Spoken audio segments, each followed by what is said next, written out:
Grabe ang tao. Hi guys, nandito kami ngayon sa likod ng St. Paul Church. About the story this St. Paul Church in Macau.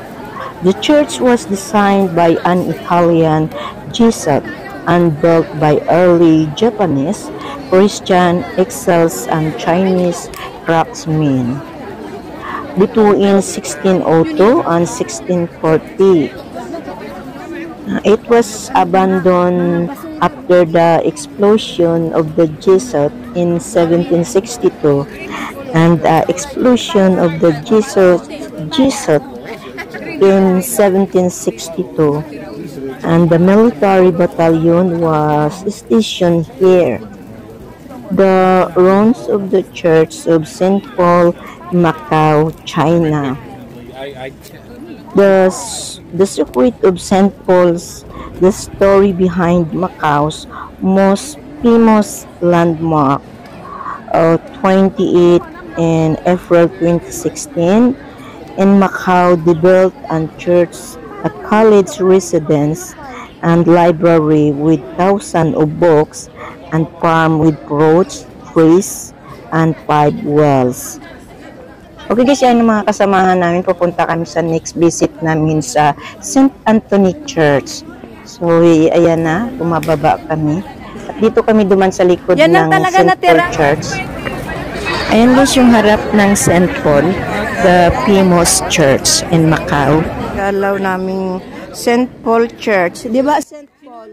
Okay guys, behind the story about the St. Paul Church, ruins of St. Paul's Macau, China tour. Unfortunately, in 1835, a strong typhoon hit in Macau, and the church caught fire, and the second time, leaving a glorious history on the October 26, 1835, the third. So, okay guys, ayan ay mga kasamahan ko. Nag-tour kami dito to visit any church. So, the next visit naming church ay ito nga ang St. Anthony. So, samahan ninyo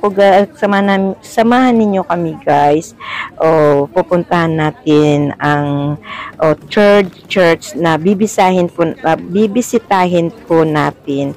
Ito po ay pangatlo na po nating bisita ito. Una ay St. Dominic, and then the second time in St. Paul, and the next ang St. Anthony Church guys ang sunod nating bibisitahin. So samahan ninyo kami guys, tayo ay naglalakad lang. Actually first time ko po itong bibisitahin ang St. Anthony Church kasi guys, ang isang araw mo po ito, hindi mo po maikot ang buong Macau. So kasama namin ang dalawang sisters, si Sister Eden. So kasama po namin, so ito silang nag-guide sa amin para mabisitihan po namin ang mga church dito sa Macau. Guys, ang mga nakasulat kasi ay Italian words. So hindi po namin maintindihan yung iba. Of course yung iba guys kasi parang ma-Italy din ang ating salita, di po ba? So medyo nakukuha po natin yung iba kahit yung bilang counted, di po ba? Counted din nating mga Bisaya. So ayan na guys, mga kasama namin, papunta na kami next visitation namin sa St. Anthony. So guys, samahan ninyo ako guys. Ayan ang ganda ng paligid, parang Pilipinas lang. Ayan, di ba? Ayun, ang ganda kasi ng car, kaya hinipo ko guys, baka maka-blazing di tayo.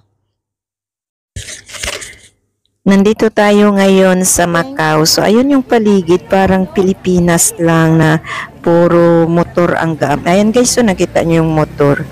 Ayun, titingnan natin sa baba. Ayun, maliliit lang na building. Ayan parang Maynila lang.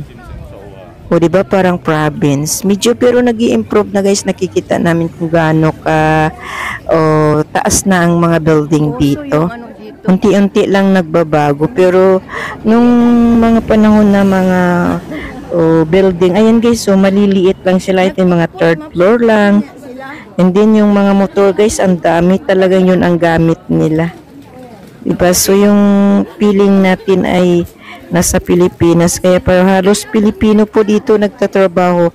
Pasok po kayo sa casino. Halos Pilipino po. Makikita mo mga guard dito, lady guard, mga yung marami po, puro halos Pilipino ang nagtatrabaho dito. Kaya pala mabilis sila makapunta pala dito sa Macau. So galing kami sa Hong Kong guys. So ito, actually is 45 minutes from Hong Kong to Macau. So nagbus lang kami guys. So depende, mayroong ferry of course, pero of course a little bit of expensive. So yung Macau ay yung bus lang ay mura. So yung mga kasama ko, di ba, ang ingay. So samahan ninyo kami guys para wala man kayo dito sa Macau ay nakita nyo yung view ng Macau habang kami naglalakad papunta sa Anthony Church. Sa third visit po namin. So 5 pong church ang bibisitahin namin. So mayroon pa kaming 2 after this. Ayun guys, yung mga building is old building, is only 3rd floor. So pero meron po kaming mga bagong nakitang building in another side. Before kami nagpunta rito sa mismong Macau ay from airport, meron po kaming mga bagong mga building at mataas na. I think unti-unti nang mag-improve itong Macau. So ito guys, makita mo yung napakaraming motor. Ito daw yung gamit talaga nila dito kasi parang actually is very beautiful views. The building is so beautiful. Italian style. Actually maganda, like yung kanila ding building. And then doon sa yung kanilang tower, Italy is like at Italian style. Nabubulol na ako guys kasi Spanish, Italy yung mga words, so yung mga Espanyol parang ganon. Pwede guys, ayan na guys, nakikita nyo sa front ng ito yung tinamay building guys, napakita ko sa inyo. Di ba, old building na yan. So this is, we are front of Church St. Anthony Church. So ayan na guys. So papasok na tayo. So medyo quiet na lang muna. Kasi nga ay mapapasok na tayo sa loob. Ayan guys, ang kanilang simbahan. Ito daw ay St. Anthony. St. Anthony guys. Yan. Diba? So dito lang yan sa Macau. So sa hindi pa nakapunta sa Macau guys, ayan. Kung gusto nyo siguro mag-visit at mag-tour dito, mura lang ata kasi halos Pilipino po dito nag-work. So ayan, very old na building. So maybe malapit na nilang i-construction yan. Ayan na guys. So yung St. Anthony nila, ibang words is Italian words. Okay guys, nandito na tayo ngayon sa loob ng church ng St. Anthony. Ito guys ay St. Anthony Procession Macau Stories. Macau's St. Anthony Procession celebrates the life of St. Anthony of Padua, the patron of saint of lost people, lost things, and lost spiritual goods. So yun ang ibig sabihin kay St. Anthony. Kung ano po yung ating nawawala, ipagdasal lang po natin at ibabalik niya. So the St. Anthony Church first built of bamboo and wood before 1560. This is one of the oldest churches in Macau. St. Anthony sits and located in the same square as Camões Garden. But now sa St. Anthony Church in Macau, the church was reconstructed in stone in 1638, rebuilt in 1810 and 1875, while the present appearance and scale of the church dates back to 1930. Then St. Anthony Church, 18 June 2021. St. Anthony Church date back to 1560, is one of the oldest churches in Macau along with St. Lawrence Church and the Cathedral Church. Grabe yung tao. Okay guys, nandito na kami sa labas. Ang sunod naming bisitahin or the next visit namin ay St. Cathedral Church. So ayan guys, so samahan ninyo ako or samahan ninyo kami. Ayan ang mga grupo ko sa unahan.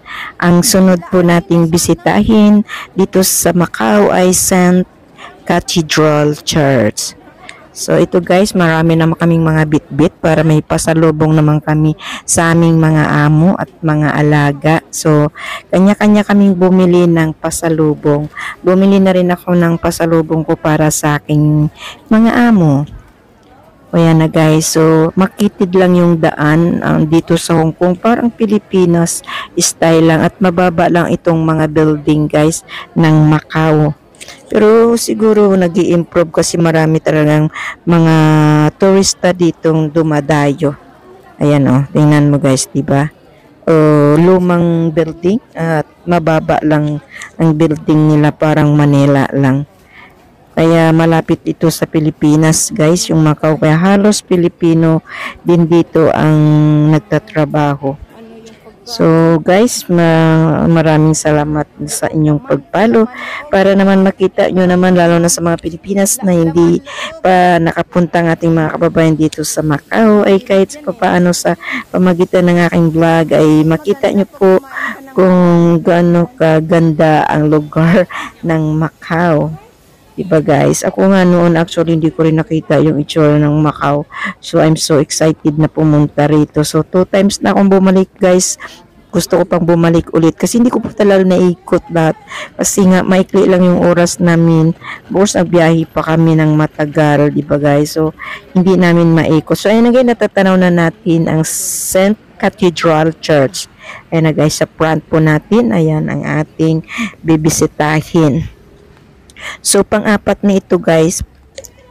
Okay guys, nandito na tayo sa St. Cathedral Macau Church. About the history, the Cathedral of the Nativity of Our Lady Macau, the first cathedral built in stone, consecrated in 1850 by the then Bishop of Macau, Jeronimo Jose de Mata, was almost destroyed in Typhoon 24 years later. Macau Cathedral, built in 1622, the cathedral is part of the historic center of Macau, listed as UNESCO World Heritage, undoubtedly the most important church in Macau.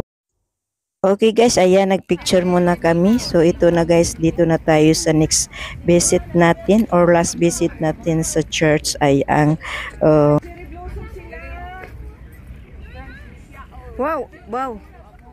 Wow, may cherry blossom nga. Pero naubos na yung flowers niya. Uy, Katatanim ko lang yan. katatanim mo lang. Hindi kasi hindi na season.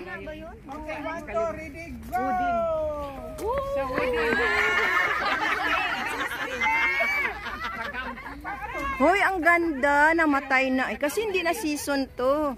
Tapos na. Tapos na yung ano. Oo. Hindi. Ay, ang ganda.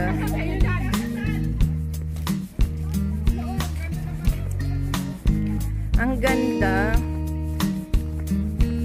Guys, lapitan natin itong flower.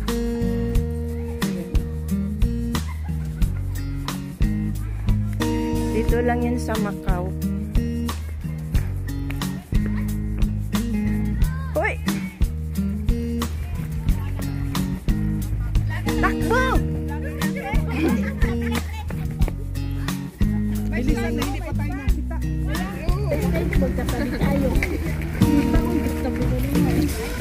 Hindi naman doon umupo. Saan? Ay, oo nga. Dali lang. Kunin ko yung flowers. Maganda kasi ito. Wow. Dito lang yan sa Macau.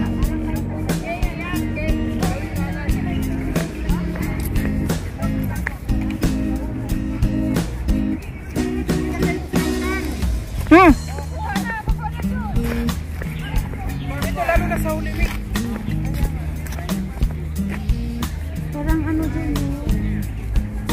Parang may ice. Anong tawag dyan kaya? Ice plant. Ice plant. Ice plant. Pangalan niya baho-baho.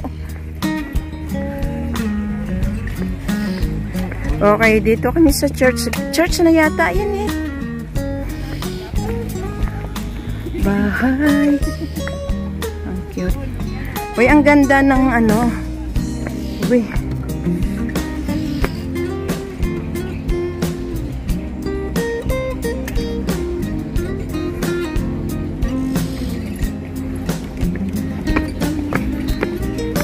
Wala, akyat pa pala. Dali.